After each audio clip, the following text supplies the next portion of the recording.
নমস্কার, আবারও এসেছি শ্রী শ্রী মা শারদামণির অমৃত কথা নিয়ে। আমার ভিডিও ভালো লাগলে লাইক কমেন্ট করবেন, সাবস্ক্রাইব করবেন আর একটা শেয়ার করে দেবেন।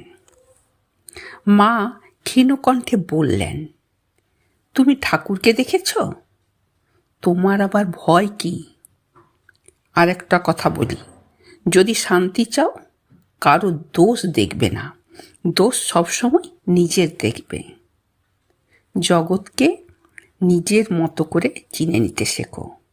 কেউ পর নয় মা, জগৎ হচ্ছে তোমার। প্রথম প্রথম কেবল মন্দাকিনী এবং সরলা না মায়ের সেবা করতেন।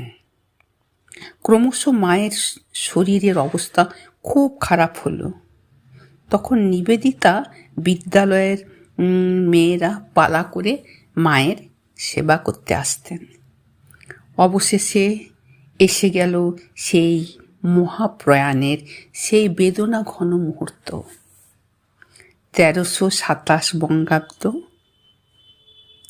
অথবা 1842 শকাব্দে সৌর শ্রাবণের চতুর্থ দিনে মঙ্গলবার রাতে মা তার স্থূল দেহের লীলা সম্বরণ করলেন।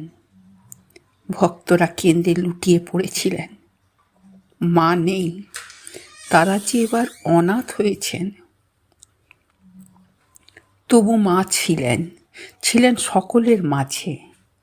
কয়েকদিন বাদে মায়ের অন্যতম ভক্ত শিষ্য কমলা ঘোষ স্বপ্নে দেখেছিলেন মা দাঁড়িয়ে আছেন সেই সৌম্য মূর্তি। তিনি বলছেন, বৌমা, আমার কায়া গেছে, ছায়ার মতো তোমাদের সঙ্গে সঙ্গে আমি আছি।